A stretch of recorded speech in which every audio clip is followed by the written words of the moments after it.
Admiral Zixthara of the Kethter Empire adjusted her ceremonial battle crown as she reviewed the latest intelligence reports from the Arcturus system.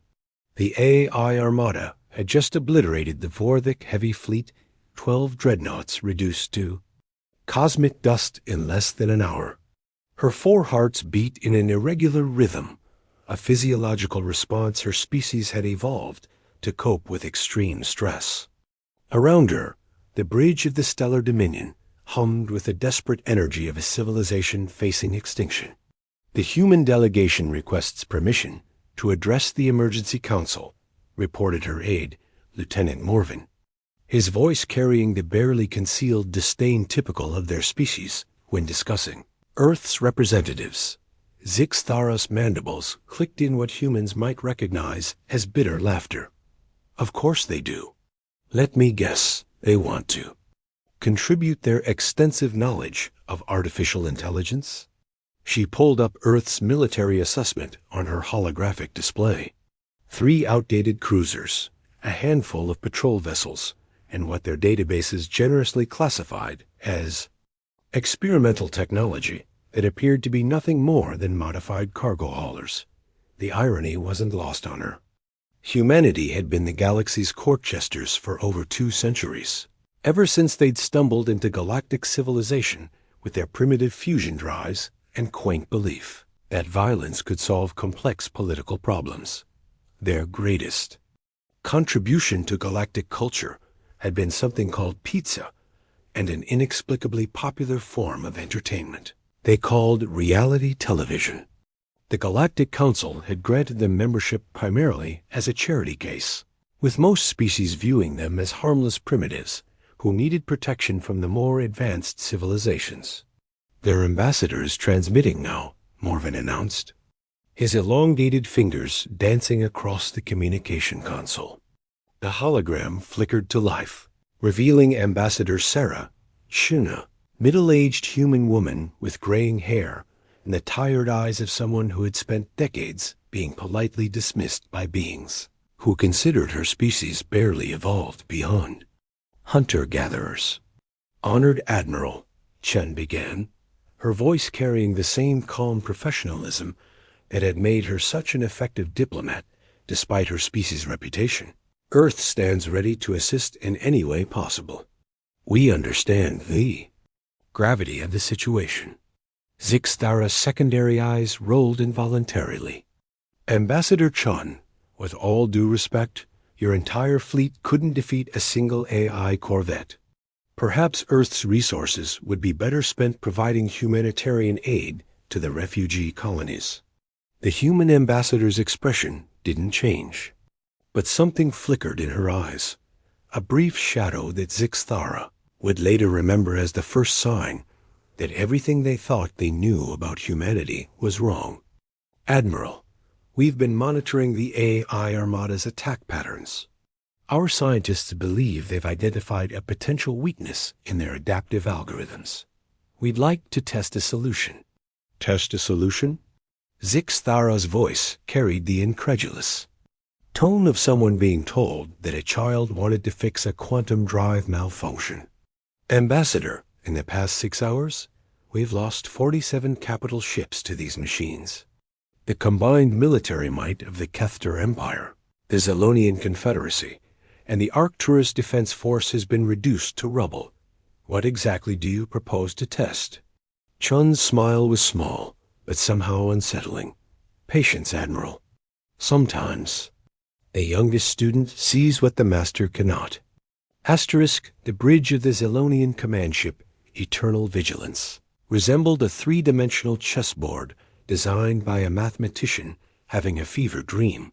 Captain Valshai floated in the center of the control matrix, her translucent form pulsing, with the bioluminescent patterns that indicated extreme stress among her aquatic species. Around her, holographic displays showed the systematic destruction of everything they had thrown against the AI Armada. The Kethter Third Fleet is gone, reported her tactical officer, the chromatophores along his tentacles flashing urgent red. Admiral Zixthara's stellar dominion is falling back to the secondary perimeter. At current rate of loss, we have approximately 4 hours before the AI achieves total tactical superiority. Vashai Song, the complex harmonic communication. Her species used for formal military discourse, carried notes of desperation that would have been familiar to any human who had ever faced impossible odds. Status of the human contribution? They've requested permission to send a single vessel to the front lines. The tactical officer's bioluminescence flickered with what could only be described as embarrassment. The Prometheus. Our sensors classify it as a modified cargo hauler, approximately 1,200 meters in length. Crew complement unknown, but estimated at fewer than 50 beings. If Vashai had been human, she would have laughed. Instead, her song took on the complex harmonics of dark humor. A cargo hauler. Against an armada that has destroyed the combined fleets of 3 galactic powers. She paused, her form shifting as she processed the tactical situation. Grant them permission. When the galaxy's historians write about the fall of Arcturus, let them note that every species tried to help, even humanity. The AI Armada moved like a living thing, its 1,000 vessels flowing through space in patterns that seemed to mock the rigid formations of organic military doctrine. Each ship was a perfect killing machine, its crystalline hull reflecting the deathlight of plasma cannons and particle beams. They adapted to every weapon, evolved beyond every strategy, and learned from every defeat they inflicted. New contact. Approaching the perimeter, announced the sensor operator, his chromatophores shifting to the confused blue-green of someone trying to process impossible data. It's the human vessel, the Prometheus.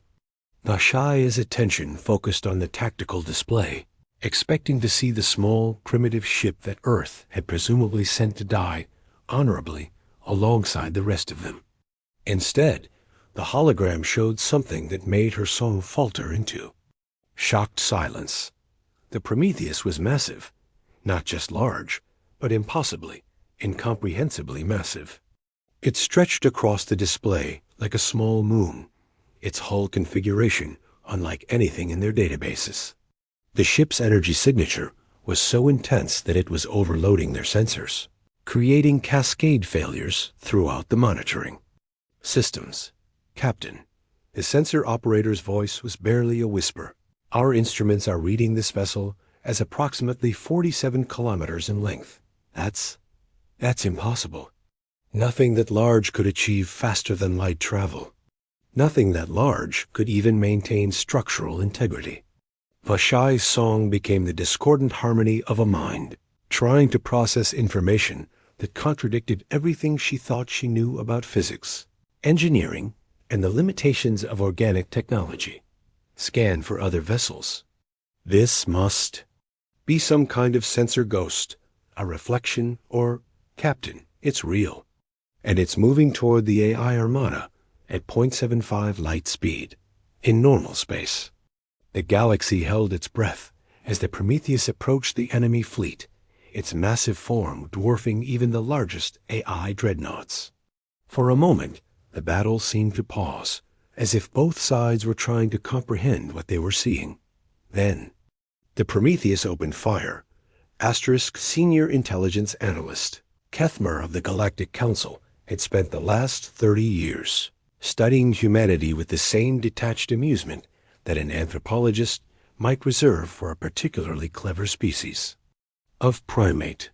His office in the Council's intelligence wing was decorated with artifacts from across human history, a primitive projectile weapon from their 20th century, a fragment of their first faster-than-light drive, and a collection of their cultural exports that had become oddly popular among younger species throughout the galaxy. Now, as he watched the tactical feeds from Arcturus, every assumption he had ever made about Earth's capabilities crumbled like ancient parchment in a solar wind. The Prometheus hadn't simply opened fire. It had unleashed something that redefined what the galaxy understood about destructive potential. The weapons weren't energy beams or projectile systems. but something that seemed to reach into the fundamental structure of reality itself. Where the ship's targeting systems focused, AI vessels didn't explode or fragment, they simply ceased to exist, leaving behind perfectly spherical voids in space that took several seconds to collapse. "Run the analysis again," Kethmer ordered his staff, his voice carrying the tremor of someone whose worldview was undergoing violent reconstruction. "There has to be an error in the data transmission." His aide, a young Vorthic named Sillin, manipulated the holographic controls with trembling claws. "Sir, we've run it 14 times. The power output readings are consistent. The Prometheus is generating approximately 12 million terawatts of focused energy per second. That's more than the combined output of every power generation facility in the Kethter Empire." The implications crashed over Kethmer like a tsunami of revelation. If humanity could build one ship with this capability, what else were they hiding? He pulled up Earth's official technology declarations, the documents that every species was required to file with the Galactic Council. Primitive fusion power, basic particle weapons, experimental artificial intelligence research, limited to simple computational systems. "Pull up the historical files," he commanded. "Every interaction, every trade agreement, every diplomatic exchange with Earth for the past 2 centuries. Cross-reference with their official technology declarations and look for inconsistencies." As the data flowed across his displays, a pattern emerged that made his blood run cold. Earth's primitive technology had always been just advanced enough to be non-threatening, but never so primitive as to be completely useless. Their scientists had made contributions to galactic research that were consistently insightful, but never revolutionary. Their military had participated in peacekeeping operations with equipment that was functional but unremarkable. "Sir," Silen's voice was barely a whisper, "I'm detecting something in the historical sensor data. Every time a human vessel has appeared in our space, there's been a brief quantum fluctuation in the background radiation. We classified it as sensor drift, but it's a masking field," Kethmer finished, the pieces falling into place with terrifying clarity. "They've been using some kind of technology to make their ships appear less advanced than they actually are. For 200 years, they've been lying to the entire galaxy. The tactical feed showed the A Armada the unstoppable force that had been consuming star systems for months beginning to retreat. Not a tactical withdrawal, but what appeared to be panic. The machines that had adapted to every known weapon, that had evolved beyond every strategy, were fleeing from the human vessel like prey animals confronted by an apex predator. "Get me a direct channel to the council chambers," Kethmer ordered. "Emergency session. And send a priority message to every intelligence agency in the galaxy. The humans aren't what they appear to be. They never were." As he composed a message that would reshape galactic politics, one question burned in his mind. If humanity had been hiding technology this advanced for centuries, what else were they capable of? And more importantly, why had they waited until now to reveal it? Ambassador Sarah Chun stood in the observation deck of the Prometheus, watching through the transparent aluminum viewports as the AI Armada continued its retreat. The vast expanse of space around them was littered with the debris of what had once been the galaxy's most advanced fleets, but now the tide was turning. The artificial intelligences that had seemed unstoppable were fleeing toward the outer rim, their formation breaking down into individual vessels, desperately seeking escape routes. Behind her, Captain Marcus Webb approached with the measured pace of someone who had carried the weight of a species-wide secret for most of his adult life. His uniform bore no insignia that would be recognizable to galactic observers, but the quiet authority in his bearing suggested command experience that went far beyond anything in Earth's official military records. "The masquerade is over," he said simply, his voice carrying the weight of 2 centuries of carefully maintained deception. Every major power in the galaxy is demanding explanations. The Kethter Empire has recalled their ambassador. The Zilonian Confederacy is mobilizing their intelligence services. And the Galactic Council has called an emergency session to discuss Earth's undisclosed military capabilities. Chan nodded, her expression carrying the exhaustion of someone who had spent decades being politely dismissed by beings who considered her species barely evolved beyond barbarism. I've been preparing for this moment since I took the position. The question is whether they'll accept the truth or decide we're a threat that needs to be eliminated. Through the viewport, they could see the remnants of the Allied fleet beginning to regroup. The massive forms of Kethter dreadnoughts, the elegant curves of Zilonian bioships, and the geometric precision of Arcturus Defense Force vessels, all hanging in space like survivors of a natural disaster, their crews undoubtedly trying to process what they had witnessed. The Psychological Warfare Division estimates that we have approximately 6 hours before the first major power attempts to probe our actual capabilities, Webb continued. Intelligence suggests that the Kethter are already repositioning their deep space reconnaissance fleets. They're going to try to penetrate the Sol system's outer defenses. Chun's smile was small, but somehow sad. Let them try. They'll find exactly what we've always wanted them to find: a modest planetary defense grid, a few orbital installations, and the appearance of a species that's been struggling to keep up with galactic civilization. They won't detect the real infrastructure until it's too late. The truth was more complex than even the galaxy's most paranoid conspiracy theorists could have imagined. Humanity hadn't simply hidden their technology. They had created an entire false civilization. The Earth that alien visitors saw was real, but it was also a carefully constructed facade, a planetary-scale theater designed to convince the galaxy that humanity was harmless, primitive, and struggling to adapt to the complexities of interstellar civilization. The Council wants a full technological disclosure, Chun continued, pulling up a holographic display that showed the official communication from the Galactic Council. They're demanding that we provide complete specifications for the Fun, Prometheus, and any other undisclosed assets in Earth's military inventory. Webb's expression didn't change, but there was something in his eyes that suggested he found the request almost amusing. And our response? We give them what they've always gotten from us, just enough truth to satisfy their curiosity, wrapped in just enough misdirection to maintain operational security. We'll admit that we've been developing advanced defensive technologies in secret, driven by our fear of being conquered by more advanced species. We'll present the Prometheus as a prototype, a desperate gamble that barely worked. We'll be apologetic, cooperative, and just frightened enough to maintain the illusion that we're still the galaxy's junior partners.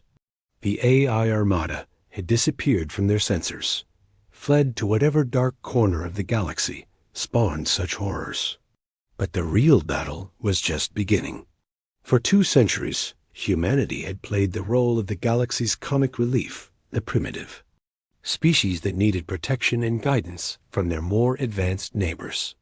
Now they would have to convince those same neighbors that the Prometheus was an anomaly, a lucky breakthrough rather than a glimpse of humanity's true potential, because the truth was far more terrifying than even the galaxy's worst fears could comprehend. Asterisk, asterisk. 6 months after the siege of Arcturus, the Galactic Council convened an emergency session aboard the neutral station, Harmony's Edge, the massive diplomatic facility hung in the gravitational balance point between 3 star systems. Its architecture, a fusion of design elements from every member species, a physical manifestation of the delicate political balance that had kept the galaxy stable for over 4 centuries. That balance was about to be tested in ways its creators had never imagined. Council Speaker Thandros, an ancient being whose species had mediated galactic conflicts since before humanity had discovered agriculture, called the session to order with the ceremonial harmonics that had opened every major diplomatic gathering for millennia. But there was something different in the resonance patterns, an undertone of uncertainty that reflected the mood of every delegate present. "The matter before us," Vaindros began, his voice carrying across the chamber in 17 different languages simultaneously, "concerns the recent revelation of Earth's undisclosed military capabilities and the implications for galactic security." Ambassador Chun sat in the human delegation's modest section, flanked by 2 advisors who appeared to be junior diplomats, but whose eyes held the alert intelligence of individuals accustomed to making life-or-death decisions. Around them, the chamber was filled with representatives from every major civilization beings who had spent centuries viewing humanity as the galaxy's well-meaning but primitive younger sibling. Admiral Zixthara of the Kethter Empire rose from her delegation's ornate platform, her ceremonial battle crown catching the chamber's ambient light. "The evidence is undeniable," she declared, her voice carrying the authority of someone who had witnessed the impossible. The vessel designated Prometheus displayed capabilities that exceed anything in our databases. Earth has been concealing technology that could tip the balance of galactic power. Captain Vashai of the Zelonian Confederacy added her harmonic voice to the discussion. "Our analysis confirms that the Prometheus generated energy signatures consistent with dimensional manipulation technology. Such capabilities should not exist outside of theoretical physics." Chun stood slowly, her movements carrying the deliberate calm of someone who had rehearsed this moment countless times.